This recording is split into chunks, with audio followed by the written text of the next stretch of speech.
제가 딱 어떤 회사를 특정 짓고 그렇게 준비를 한 건 아니었는데 오히려 인적성 시험만 패스를 하면 이걸 아까 단점으로 얘기를 했었어야 되는데 역마살이 꼈다고 하죠. 입사를 하고 나서 이사를 거의 정도 했던 것 같아요. 언제까지 그래야 되냐? 그건 저도 모르겠습니다.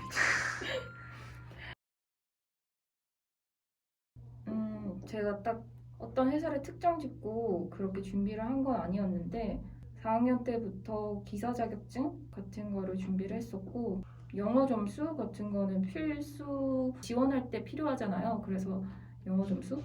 그 외에는 생각보다 제가 현장에 입사를 하고 보니까 자격증이라든지 영어 점수가 크게 중요하다는 생각이 안 들더라고요. 오히려 인적성 시험만 패스를 하면 그 뒤에 면접에서는 그런 게 그렇게 크게 작용을 안 하는 것 같아요, 제 생각에는. 그래서 좀 저는 특이한 것들이 있었다면 대외 활동을 또 여러 가지를 했었어요. 조경 관련 서포터즈라든지 기자 활동 이런 것들을 좀 했었고 그런 것들이 면접 봤을 때도 어떤 에피소드 같은 걸로 얘기하기가 좀 수월했던 것 같고 면접 준비는 사실 면접 준비할 시간이 그렇게 많지가 않았어서 한 일주일 정도 있었던 것 같아요. 그래서 그 학교 커뮤니티 같은 데서 면접 스터디 같은 거 구해가지고 한두 번 갔던 것 같습니다.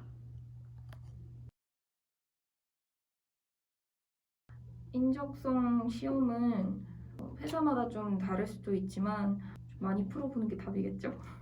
그리고 요즘은 NCS 같은 인적성 시험도 굉장히 많기 때문에 어떤 회사를 준비한다고 해서 그 회사 문제만 풀어볼 게 아니고 NCS라든지 다른 회사 인적성도 풀면서 감을 좀 익히는 게 중요하지 않을까 싶습니다.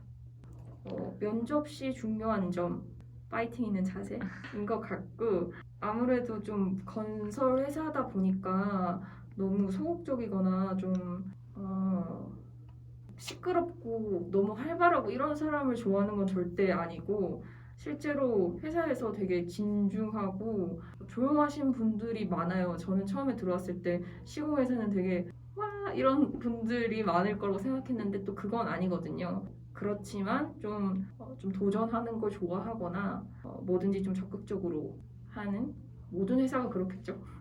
그런 자세가 좀 중요하지 않을까 싶어요. 사실 회사 준비하시면 요즘 취업 시장이 워낙 좀 치열하다 보니까 영어 점수나 자격증 같은 건 사실 다 기본적으로 가지고 있는 분들이 많은 것 같아요. 근데 실무에서 진짜 필요한 건 사실 자격증이나 영어 점수가 아니잖아요. 생각을 해보면 제가 제일 많이 보는 게 도면을 많이 보거나 그다음에 내역 같은 거를 많이 보는데 학교에서 그런 거를 가르쳐 주진 않잖아요. 그리고 저희가 생각보다 건설 회사다 보니까 조경이 메인이 아니라 건축이 메인이고 다른 공종들의 도면을 좀 어느 정도는 보고 이해할 수 있으면 더 좋겠다라는 생각이 들어요. 처음에 그걸 몰라가지고 철근의 배근 간격이라든지 아니면 레미콘에 대해서도 저희가 학교에서 배우는 게 아니니까 좀 당황스러웠던 적이 많았거든요. 그러니까 미리 그런 도면 보는 방법이라든지 건축적인 지식도 조금 가지고 있으면 이럴 때 훨씬 수월하지 않을까 싶고 학교에 있으면 설계 위주의 공부를 좀 많이 했었던 것 같은데 실제로 시공 일을 하다 보면 식재 그리고 뭐 식재를 실제로 키우고 또 유지 관리하고 또 식재의 특성 같은 것도 많이 알아야 되는 경우가 많아서 그런 공부도 미리 해놓으면 좋을 것 같습니다.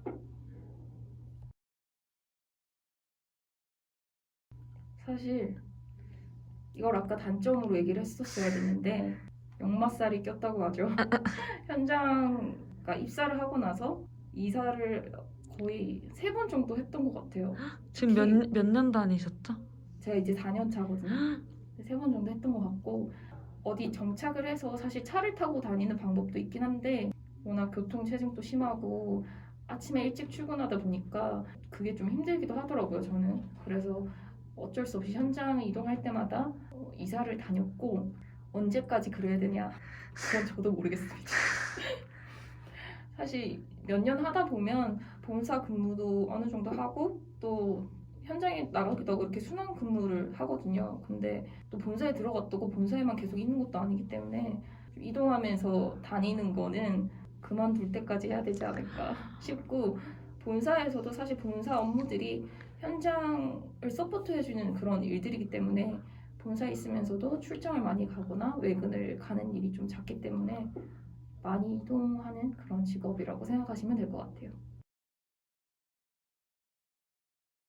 보통 저는 주로 아파트 현장에 있기 때문에 아파트 공사 기간이 대략 3년 반 정도 되는 걸로 알고 있는데, 그중에 조경은 그 세대수에 따라서 좀 다르긴 하지만 짧게는 뭐 5개월이 될 수도 있고 길게는 1년 정도가 될 수도 있거든요. 주기는 사실 굉장히 좀 변동이 있고, 현장이 배치받는 그런 지역 같은 경우는 사실 지금까지는 저희 회사 같은 경우는 서울 현장이나 부산 현장 그렇게만 있었고, 또 해외 현장도 몇 개가 있긴 한데 어디에 갈지는 사실 아무도 몰라요. 그리고 회사마다 지역별로 많은 현장을 가지고 있는 회사면 아마 전국적으로 많이 다녀야 되지 않을까 싶습니다. 네, 해외 발령은 회사마다 좀 다를 수는 있어요. 회사에서 해외 그런 공사를 수주를 하는 회사들은 갈 확률도 있고, 실제로 저희 회사에서는 해외에 발령해서 간 조경 직원들도 있거든요. 아무래도 조경이 해외에서 일할 일은 건축이라든지 다른 직업들보다는 직종들보다는 좀 적을 수는 있어요. 근데 아예 없진 않고 많이 가기도 합니다.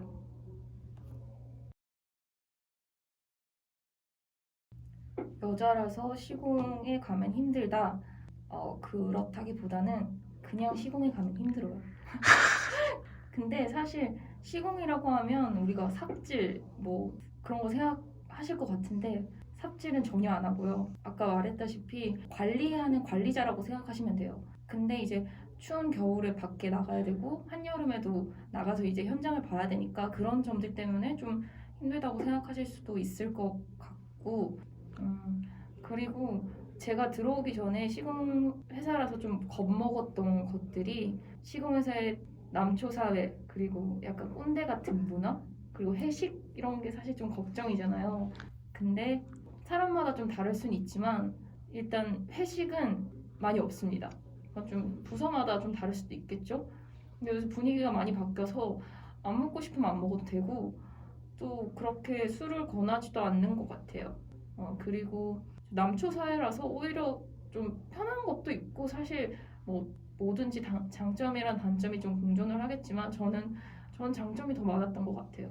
그리고 꼰대 같은 문화는 또라이 불변의 법칙이듯이 어딜 가나 이렇게 시공회사라서가 아니라 그냥 어딜 가나 좀 꼰대는 있을 수 있고 또라이는 있을 수 있는 것처럼 그 정도 수준이라고 생각하시면 될 것 같아요. 저는 제가 시공한 아파트에서 살아보고 싶네요. 아, 돈을 많이 모으셔야 될 것 같은데. 돈을 많이 벌어.